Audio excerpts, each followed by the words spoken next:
Alright, so how's it going, everybody? So today I've been wanting to make a video showing how to rig Ballyhoo. Now, it's pretty easy, like, first couple of times, of course, like everything I've been saying with fishing, once you do it a few times, then you get used to it. So let's go into this.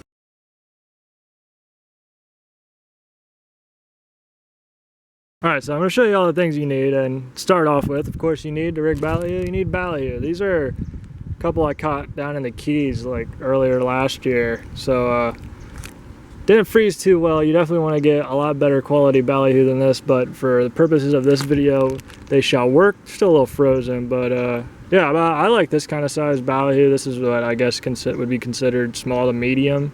They get a lot bigger, but one tip that get you guys to pick out some good Ballyhoo in the store or wherever you're buying it from, make sure the beaks or bills or whatever they call these, I call it beaks, the very tip of it, you can't really see there, but these are broken off, that the tip of the beak is orange, like they're naturally orange. I don't know why, it's just like a little, like not even an inch, like probably like a half an inch on their beak is just orange, so make sure they have that. Also, their crap, make sure their crap is not bright green, but like pretty green looking, so that means the Ballyhoo are relatively fresh. And these, you can tell they're not fresh at all, but work for this. And so yeah, I got the Ballyhoo.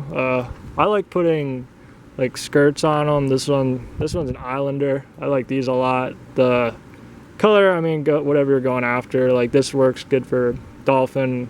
I like the blue and white one. This was blue and yellow or whatever, greenish color. I like the blue and white a lot. Black and purple I've always liked for the Islanders. Those are always used. And that I have no idea what kind of lure this is, but it's a little like chugger head. I like these kinds for, this one's a little big, probably a little smaller, but there's one, I can't remember the company, but I think it's called like a stubby bubbler or something. It's like a little one. I'll have to try and find it. I have no idea where a lot of my offshore stuff is after moving. But yeah, you can use one of these. This one's a little bit big. It's a little, but I mean, it's a little heavier, so it'll help keep the Ballyhoo down. Crimpers. Crimps. These are 100 to 130. I'm using 50-pound test mono for these. I usually use, but I mean you can use up to 100. It doesn't matter. 100, like I like 50, 60 pound. That's always good. These crimps will work for that though, because I got it to be like multi-purpose sorta. And then some wire. Like this is number 7 wire. I mean, it doesn't have to be really thick. You're just using it for one little piece, but a little heavier wire that it'll make pushing it through the Ballyhoo a little bit easier. And some copper wire. I don't even know if it's coming through. Kinda, I think you could see it. It's hard, it's so bright out right now. Yeah, copper wire to rig it up, and a hook, which I'm gonna use the hook from this one because I dropped the other hook off the dock. But I have no idea what size hook this is. It's probably like a 7/0 hook. But I usually like these with the long shank on them. I know some people do like the shorter shank hooks on them, but I always like these kind. And yeah, I think it's like a 7/0 must-have, I believe, if I remember correctly. But so yeah, so let's go rig these bad boys. All right, so let's start out with making the rig. So I'm gonna use this lure, this little Islander lure. It's pretty easy. Like I said, this is a 50-pound test. I usually just go like full arm's length, whatever. I'm like almost 6 foot, so that gets pretty good amount of leader. I mean, if you manage to hook a sailfish, it'll give you some leeway with the, like the line won't get chafed and break like your main line deal. Alright, so you got your leader. Next you're going to take the wire and you're just going to clip off a piece. Doesn't have to be all that crazy long, but I make it a little longer than you should. You can always cut it off, but I made it like, how long? I don't even know. It's like a couple inches probably. I mean, it doesn't have to be crazy exact. It's not science right now. But alright, so you take the leader, take tag in of the leader. I think you can see this. And just put it in the crimp. Then you get your hook, put the hook through. It's pretty straightforward. This is where the smaller crimps for the size leader would make more sense, but it's alright. So I'm gonna crimp it just to keep it steady. But I'm not gonna go all the way.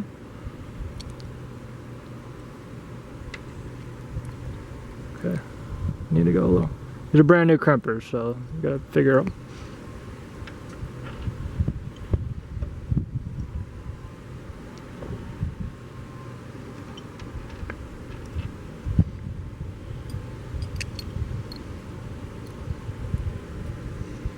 Yeah, so I crimped them just a little bit just to keep the line in there. So now you're gonna take that piece of wire you cut.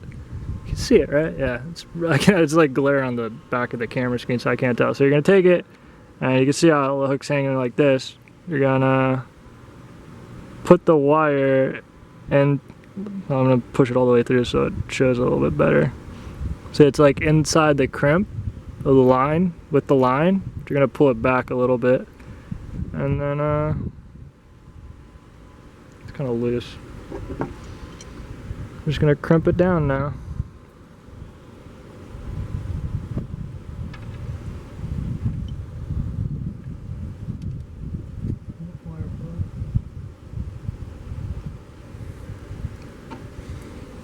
Yeah, this is probably where the 60-pound test crimps come in hand. Pretty handy because fits the line a little bit more snug. But I've always done this, so haven't had issues with it. We got that crimp down, the wire in pretty good. It's not sliding. I mean, it's alright if the wire slides. You just don't want the line sliding. So the rig is gonna look like that, and you're gonna bend the line, the piece of wire, like opposite the end of the hook.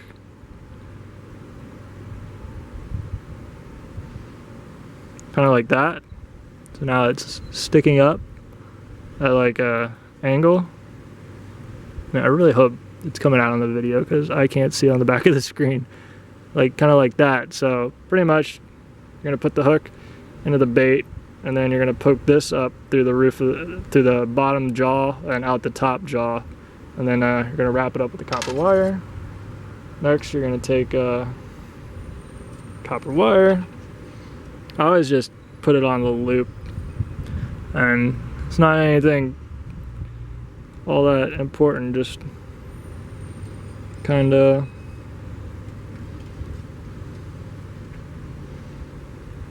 wrap the copper around the mono and the loop, and just so it's like attached. Not cooperating. Of course, if you're not filming this, it goes a lot easier. But once you start trying to film something, alright, so that works. And don't need it that long. I kind of have, for some reason, I have like a 5-pound spool of copper wire I think I got from my friend like years ago, so I have copper wire for like the rest of my life. And I mean, you can put the, I just wait to put the lure on, but yeah, you get, okay, you guys, if you're rigging Ballyhoo, please get better quality Ballyhoo than this, because this is pretty bad. If you're in the store and you see a pack of Ballyhoo and the Ballyhoo look like this, go get another pack. But I don't know, I always like trying to rig all my own stuff. You can buy the like already pre-rigged stuff, which usually comes on wire, which I'm not too big of a fan of. I mean, if you're going after stuff with teeth, makes sense, then yeah. But I don't know, I always just like rigging stuff myself. So you're gonna take the hook, and it's kind of unfair. I like bend it just to loosen it up. You're gonna do this more once you go to put it in the water. But yeah, you take the hook, put it inside the gill, so pretty much it's gonna look like this, but inside the fish. So you're gonna try and figure out where the bottom of the hook, around like there. I'm just gonna kind of put it in. And it's pretty much, it's like going through the stomach. You can kind of bend the fish a little bit like this. And you can see the bottom of the hook point coming through. Bend the hook and pull it from the point. I mean, you could put it into like that, so it's like pretty well hidden if you want. And then you're gonna take the pointy end of this wire that you put in the crimp, and you're gonna go through. It's hard to show it. I think you can see it. It's like going through the bottom jaw here, and then it's gonna go out the top of the jaw. That. You're just gonna push it tight, and this one came out kind of bad, but it's all right. And then you're gonna take the copper wire. You're just gonna wrap it around. You want to make sure the first couple are pretty tight, especially to make sure the jaws close, because like if the mouth opens up while you're trolling, it'll make it swim weird. And you just do a few wraps. I do like a couple in front. I mean, the wraps aren't all that important. You just want to make sure the first couple are tight, and then you kind of, that's like way more copper wire than you actually need. So cut that. You don't need that much. It's just enough to hold it on for however long the bait will last. This would probably last like 2 seconds in the water because it's so mushy, but pretty much that's what it's going to look like. Because the bait isn't all that great, it kind of came out. You can see how it's like the head's kind of bent, which might make it swim weird, but I've gotten some pretty ugly baits to swim straight in the water. Like, so right now, if you just threw this in the water while you're trolling, it's probably gonna do like the spin, and it's gonna look absolutely not natural at all in the water. You want, the point of this here is to keep it as tight as you can, because you want the bait to like swim from the head while it's in the water, like, so that the head, and it makes the tail like it's alive. And once you're out in the water, I usually wait till, because it gets pretty messy. If you want to like kind of push down on the stomach and it back like this, kind of like squeeze out the guts and everything out the back, and kind of breaks the meat away from the bones and helps loosen it up. You can kind of break the backbone a little bit, but you just want to make sure the bait is as loose as possible. And one trick to help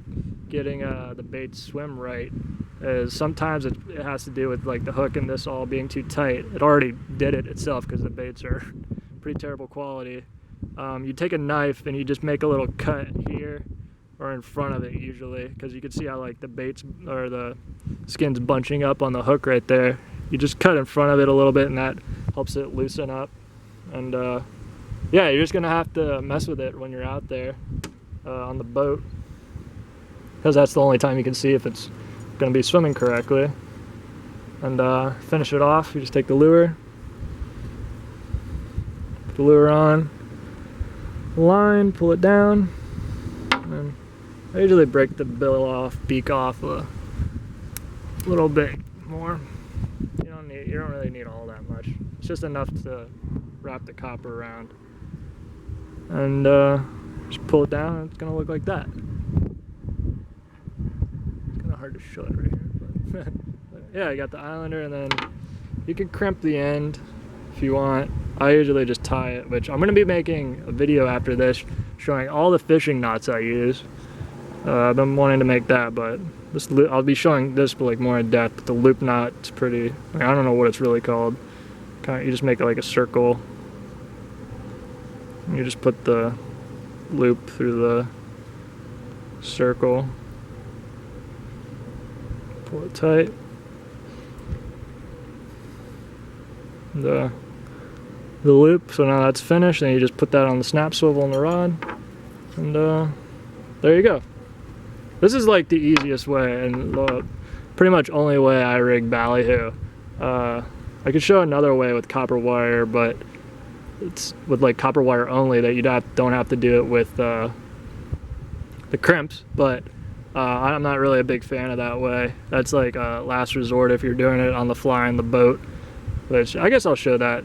Alright, so this is the second way to rig Ballyhoo, and I almost wasn't going to show this way, because I absolutely hate rigging ballyhoo like this, but I figured it's actually a pretty good thing to know, just in case if like you're on the boat and you have to do it and you can't, you don't have the crimp or whatever to do it like this. But pretty much it's gonna be the same rig. You can just, I'm gonna just double this rig, but just pretend that the wire isn't on there, and you're gonna do the same thing, but you probably would tie it to the hook instead of a crimp, because you're pretending like you don't have a crimp.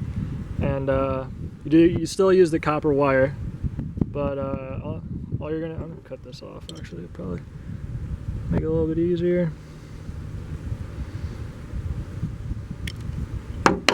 But so yeah, so you're gonna put the hook in the exact same way, like that, but now instead of putting the wire that you had on there before, you're gonna do it with the copper wire the same way. This is what really sucks about it, is if you're redoing it again, the copper wire is bent. But you're gonna do the exact same thing through the bottom jaw. It's usually the easy part, and then the hard part is to get the copper wire through the top jaw. But you want, the easiest way to do it is right where the like hinge of the jaw is. If you could get it there, it's a little bit softer. Yeah, see, the copper wire bent. I absolutely hate rigging it like this for this reason. It'll be like hot on the boat, like you'll just be really frustrated really quick. You're like hot and tired and you're like, I just don't want to deal with this right now. Alright, so I got the copper wire through. That was actually pretty easy for the first try. So you're gonna pull it through all the way. Make sure this is kinda neat. So it's gonna be the same thing like that. And then I'll usually do once around it. You want to make, while you're doing this, you want to make sure the line is like the fishing monofilament or wire line, whatever you're using for like a leader, is kind of lined up with the bill. I'll do it twice, and then come around. Actually, I guess that was once. You'll come around and you'll go through one eyeball, like towards the front of the eyeball, and then out the other side. I think you can see this, like that. You'll go through. I think some people even poke the eyeballs out just so that they don't mess with how the bait swims. So it's gonna look like that. And you want to make sure these couple of wraps, like I said before, are pretty tight, because you don't want the monofilament moving around. So then you'll just wrap it like that. It's probably good right there. Again, it doesn't matter. You don't have to have that much copper wire. It's just, you just want it to be secured, and you have to make sure the hook's pretty straight in the bait like that. And so yeah, that's the second way to do it. I mean, it is pretty simple. It's just the first part I absolutely hate, trying to poke the copper wire through the beak of the ballyhoo. So yeah, same thing.